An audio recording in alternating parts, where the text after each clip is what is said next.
RCP Singh एक ऐसा नाम जिसकी राजनीतिक पहचान बताने की जरूरत नहीं है।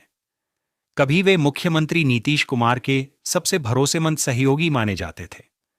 प्रशासनिक पकड़, संगठन पर मजबूत पकड़ और कार्यकर्ताओं से सीधा संवाद उनकी विशेषता रही है। जब वे नालंदा पहुंचते थे तो पूरा सरकारी और राजनीतिक महकमा सक्रिय हो जाता था। मुन्ना सिद्दीकी के दिल में नीतीश कुमार बसते हैं और हजारों के साथ फिर से बनेंगे नीतीश के सिपाही। आज राजनीतिक गलियारों में फिर एक चर्चा तेज है।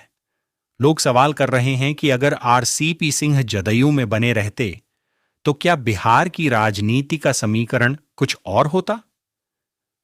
कई समर्थकों का मानना है कि उनके जाने से संगठन को नुकसान हुआ और नीतीश कुमार की राजनीतिक ताकत भी प्रभावित हुई।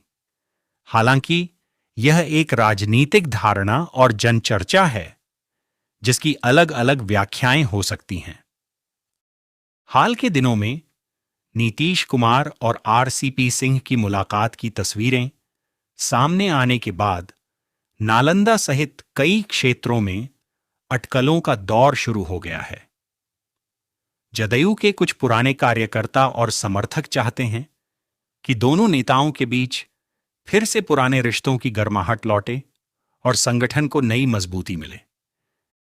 यदि भविष्य में आरसीपी सिंह की जदयू में वापसी होती है तो यह बिहार की राजनीति में एक महत्वपूर्ण घटनाक्रम माना जाएगा। इससे पार्टी के पुराने कार्यकर्ताओं में नया उत्साह आ सकता है और संगठनात्मक स्तर पर भी नई ऊर्जा का संचार हो सकता है। लेकिन फिलहाल उनकी वापसी को लेकर कोई आधिकारिक घोषणा नहीं हुई है, इसलिए सभी चर्चाएं केवल कयास और राजनीतिक विश्लेषण के दायरे में हैं। इसी बीच जदयू के वरिष्ठ नेता मुन्ना सिद्दीकी ने भी मुख्यमंत्री नीतीश कुमार से मुलाकात की। समता पार्टी के समय से जुड़े रहे मुन्ना सिद्दीकी ने अपनी भावनाएं व्यक्त करते हुए कहा कि उनका रिश्ता केवल राजनीति का नहीं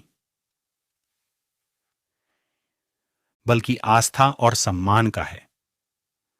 उनकी मुलाकात की तस्वीरें वायरल होने के बाद अल्पसंख्यक समाज के कई लोगों ने खुशी जाहिर की और मुख्यमंत्री का हालचाल जानने की इच्छा व्यक्त की। राजनीतिक पर्यवेक्षकों का मानना है कि यदि पुराने साथी एक बार फिर एक मंच पर आते हैं तो जदयू को संगठनात्मक मजबूती मिल सकती है। लेकिन अंतिम फैसला नेतृत्व और समय की राजनीतिक परिस्थितियों पर निर्भर करेगा। फिलहाल बिहार की राजनीति में एक ही चर्चा है, क्या नीतीश कुमार और आरसीपी सिंह की जोड़ी फिर से साथ आएगी? इसका जवाब आने वाला समय ही देगा। इश्किरिया थे।